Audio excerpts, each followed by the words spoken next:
The next book that I read was Glory Daze by Danielle Arceneaux. Arceneaux. I'm sorry, y'all. I'm sorry.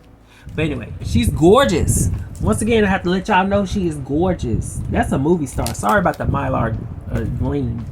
But anyway, this is the second book in her Glory Broussard mystery series, which is a little bit of cozy, black comedy in there as well. What I can say is, if you're not familiar with Glory as the main protagonist, she is a black woman in late middle age. She has several different facets about herself, given her level of wisdom. Thank God, if you know these type of women like me do preciously.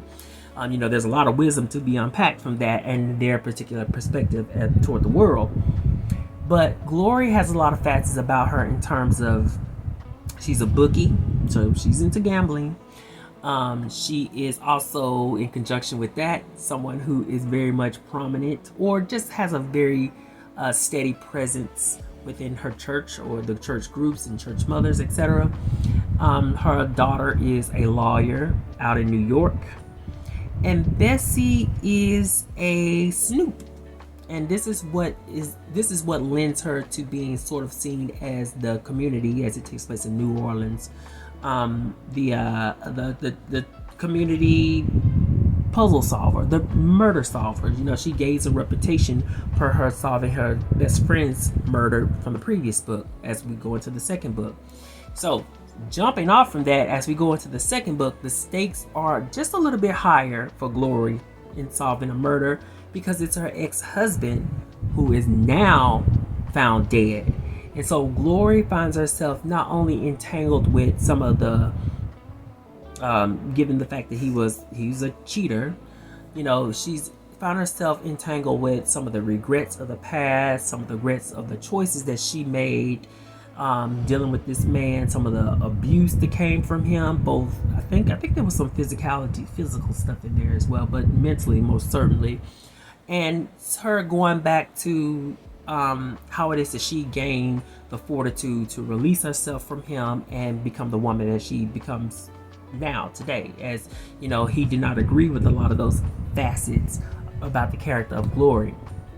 So her ex-husband ends up being murdered, and so her daughter travels from New York as a lawyer and moves in so that they can solve his crime, solve what happened to him. There's a lot of connections to a gambling den. There's a lot of connections to horse racing and gambling and card games and Russian roulette, all of those things, which are pretty much ingrained here, sort of like you can say, from, they call them doohickeys or something like that, on that. Well, it gives a hint to all of that. But when it comes to a mystery, I knew exactly who was the culprit right away. It was one of those mysteries where the author sort of, I wish I had a specific word for it, but it was one of those mysteries where the author was like, okay, look over here, look over here, look over here at what seems plausible, well, not plausible, but seems much more natural in order of who would have killed this character. But don't look at this one specific, unique sort of what's different in all of this character. That's how it was told. But ultimately, I still love this book for many of the complicated things that came across. Came across Glory's path, and as well as the complicated things that came inside of her daughter's path. So, two things that really, really shined and illuminated this book for me and made me love the character of Glory so much more, because I think I mentioned, having read the first book in the series, that I like the fact that the author was writing this late middle-aged black woman character, but she wasn't drawn as a caricature.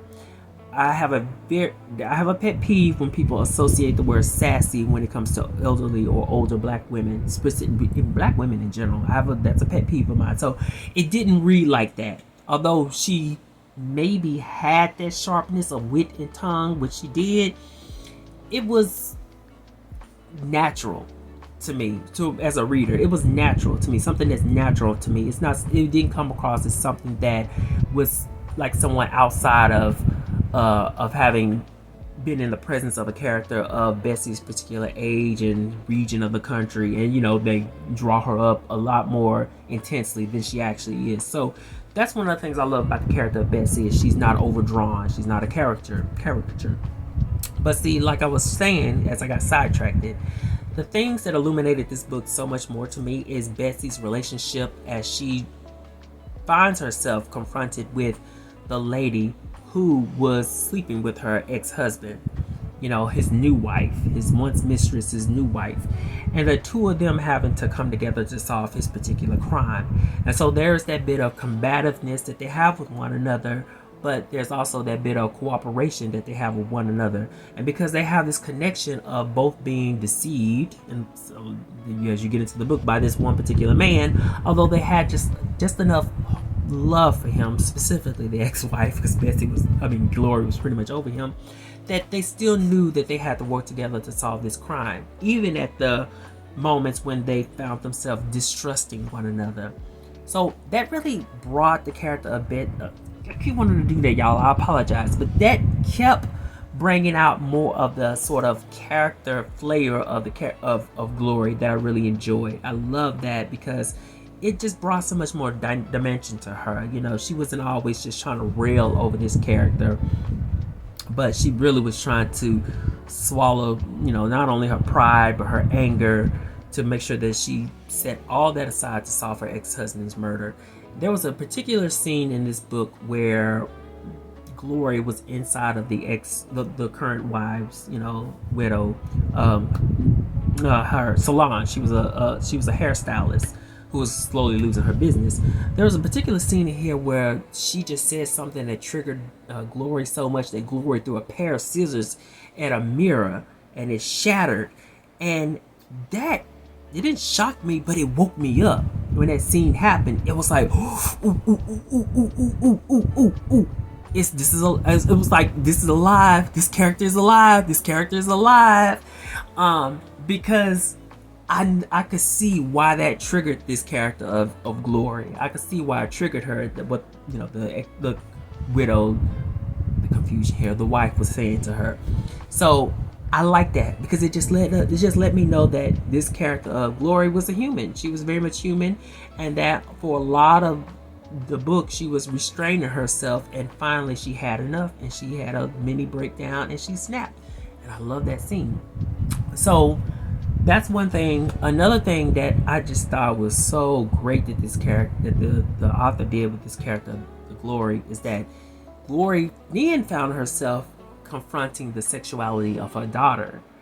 Her daughter has been exploring her sexuality in New York to the point where her being mingled with this woman who is a chef, that portion of her life comes down to Louisiana, comes down to New Orleans, and Glory has to confront that. But the good news, of course, is that Glory is far more open-minded and cultured, and you know, that sort of thing to her particular daughter's exploration. You know, she's not bothered by it all. I think the thing that we learn much more than anything is that Glory wanted to get closer to her daughter. You know, as middle age sets in and she's getting into her elder years, she wanted to be much more closer to her daughter, and that she was much more frustrated that her daughter didn't share that with her, that her daughter misjudged, you know, her particular mental application of coming across the fact that her daughter was bisexual. So I love that part. But interestingly enough, I really don't care too much for the daughter herself, only because she, for all intents and purposes, is much like her father, where she gambles around with different people and that sort of thing.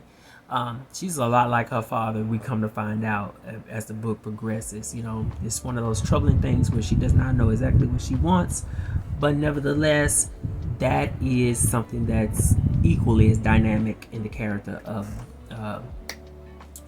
Glory's daughter.